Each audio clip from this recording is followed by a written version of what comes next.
सोनम वांगचुक का नाम तो आप सबने सुना होगा। वो लद्दाख के हैं और पूरे देश में मशहूर हैं। लेकिन सोनम वांगचुक पर बहुत गंभीर आरोप लग रहे हैं कि लेह में जो कुछ हुआ वो उन्हीं का किया धरा है। सोनम वांगचुक लद्दाख में विरोध प्रदर्शन का सबसे बड़ा चेहरा है। वो लद्दाख को पूर्ण राज्य का दर्जा देने की मांग को लेकर भूख हड़ताल कर रहे थे। उनके अनशन में 2 लोगों की तबीयत बिगड़ी और उन्हें अस्पताल ले जाया गया। यहीं से शांतिपूर्ण प्रदर्शन हिंसक हो गया और लेह में आग लगी। सोनम वांगचुक का नाम तो आप सबने सुना होगा। वो लद्दाख के हैं और पूरे देश में मशहूर हैं। लेकिन सोनम वांगचुक पर बहुत गंभीर आरोप लग रहे हैं कि लेह में जो कुछ हुआ वो उन्हीं का किया धरा है। सोनम वांगचुक लद्दाख में विरोध प्रदर्शन का सबसे बड़ा चेहरा है। वो लद्दाख को पूर्ण राज्य का दर्जा देने की मांग को लेकर भूख हड़ताल कर रहे थे। उनके अनशन में 2 लोगों की तबीयत बिगड़ी और उन्हें अस्पताल ले जाया गया।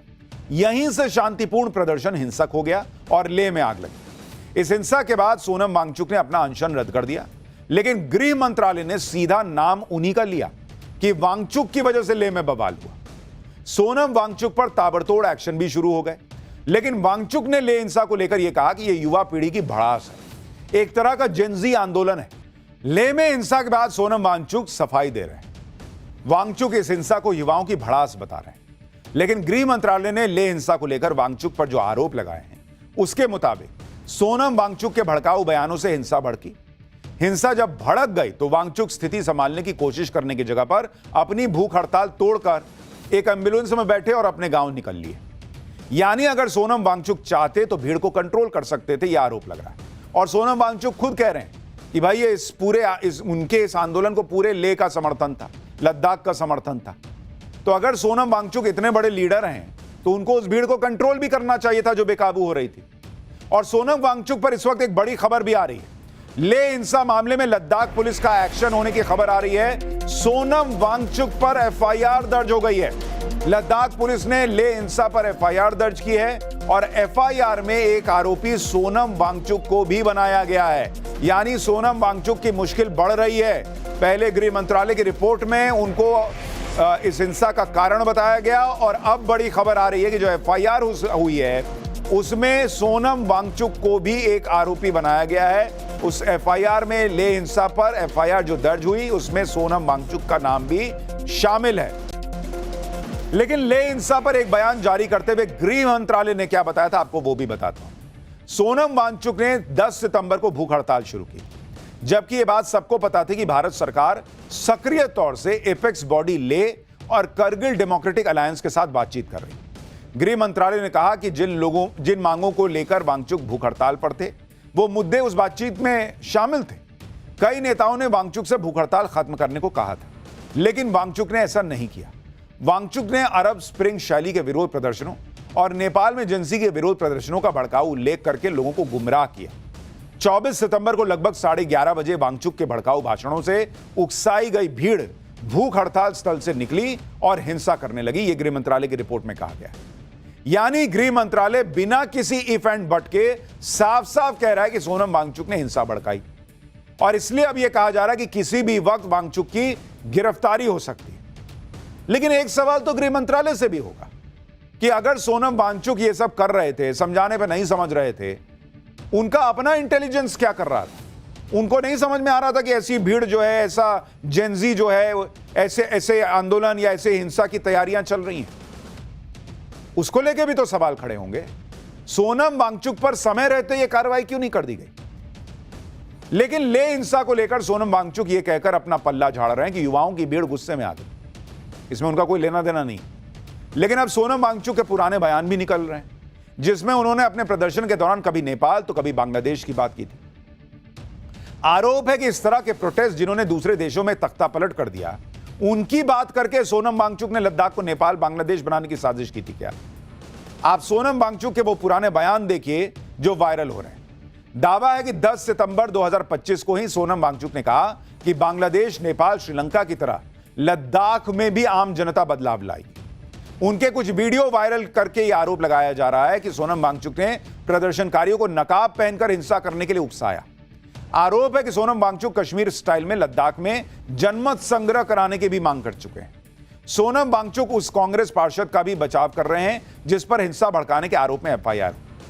सोनम वांगचुक का एक बयान भी वायरल हो रहा है जिसमें वो नेपाल बांग्लादेश की बात कर रहे हैं। एक बार इसको सुनिए, फिर जो आरोप लग रहे हैं उनकी सच्चाई भी बताऊंगा। यही वो बयान है जिनको लेकर सवाल उठ रहा है कि अगर सोनम वांगचुक खुद शांतिपूर्ण तरीके से भूख हड़ताल कर रहे थे तो जो सुनने आए थे उनको ये क्यों कह रहे थे कि श्रीलंका, नेपाल और बांग्लादेश जैसा यहां पर बदलाव आ जाएगा। श्रीलंका, नेपाल और बांग्लादेश में तो भूख हड़ताल करके बदलाव नहीं आया, वहां तो हिंसा हुई, आगजनी हुई, तोड़फोड़ हुई, मारापीटी हुई, पब्लिक सड़क पर आ गई, देश जलाने लगी। तो जब आप अगर खुद भूख हड़ताल में विश्वास रखते हैं तो जो सुनने आए थे उनको उन देशों का उदाहरण क्यों दे रहे थे, यह सवाल पूछा जा रहा है। सोनम वांगचुक के ऐसे ही बयान को लेकर उन पर गंभीर आरोप लग रहे हैं। सवाल उठ रहे हैं कि कहीं वो विदेशी ताकतों के हाथ में तो नहीं खेल रहे। पिछले साल मार्च में जब लद्दाख में भारत और चीन की सेना बॉर्डर पर आमने सामने थी, तब सोनम वांगचुक ने यह धमकी दी थी कि अगर चीन लद्दाख में घुसने की कोशिश करेगा तो हम चीन से नहीं लड़ पाएंगे। सुनिए। यहाँ के एक फेमस कॉमेडियन हैं जिन्होंने कहा कि जब चीन घुस आता है तो लद्दाख के लोग जान देकर रोकते हैं, मगर अब अगर भारत सरकार हमारे लिए कुछ नहीं कर रहा है तो अगली बार वो आए तो हम उनको रास्ता दिखाएंगे, हम रोकेंगे नहीं। हम जान क्यों दे जब हमारा कोई संरक्षण नहीं हो रहा है। लद्दाख के लोगों में एलियनेशन और फ्रस्ट्रेशन आना भारत के लिए अच्छी बात नहीं है। अगली बार किसी युद्ध में लोगों में जज्बा कम दिखे, वो स्वयं सेवक बन के न निकलें, तो इसका जिम्मेदार सरकार खुद होगी। सोनम वांगचुक का एक पक्ष अगर सही भी हो सकता है कि वो सरकार को जगाने का प्रयास कर रहे थे, तो दूसरा पक्ष ये गलत लगता है कि वो जो उदाहरण दे रहे हैं वो ठीक नहीं, कि अगर सरकार हमारे लिए, लद्दाख के लोगों के लिए कुछ नहीं कर रही है तो लद्दाख के लोग चीन से जब लड़ने का मौका आएगा तो घर से ना निकलें। तो आप उस पर आश्चर्य मत कीजिएगा। क्यों ना निकलिएगा बॉस? अगर देश आपके लिए कुछ नहीं कर रहा है तो आप देश को छोड़ दीजिएगा। घर में अगर माँ बाप आपके लिए कुछ नहीं कर रहे हैं तो आप छोड़ दीजिएगा कि ना अब तो हम घर में कुछ हो जाए, चोर आ जाए, डकैत आ जाए, हमको कोई फर्क नहीं पड़ता, होने तो जाओ जाओ ले लो, उधर पैसा रखा ले लो। ऐसा करते हैं आप अपने घर में। तो लद्दाख के लोगों का भी घर है ना भारत। सरकार से आपको नाराजगी है, इलेक्शन में बदल दीजिए सरकार, लेकिन चीन घुसेगा और हम कुछ नहीं करेंगे, यह कैसे चलेगा? इतना ही नहीं, सोनम वांगचुक के विदेशी दौरों पर भी सवाल उठते रहे। आरोप है कि इसी साल फरवरी में सोनम वांगचुक पाकिस्तान गए थे। पाकिस्तान की मीडिया के कार्यक्रम में शामिल होते हुए वांगचुक ने पाकिस्तान की मीडिया की तारीफ की थी। स्कार्दू और बाल्टिस्तान जैसे इलाकों को ऑटोनॉमी देने के लिए वांगचुक ने पाकिस्तान की तारीफ की थी। इसके अलावा तिब्बत को ऑटोनॉमी देने पर भी वो चीन की तारीफ कर चुके हैं।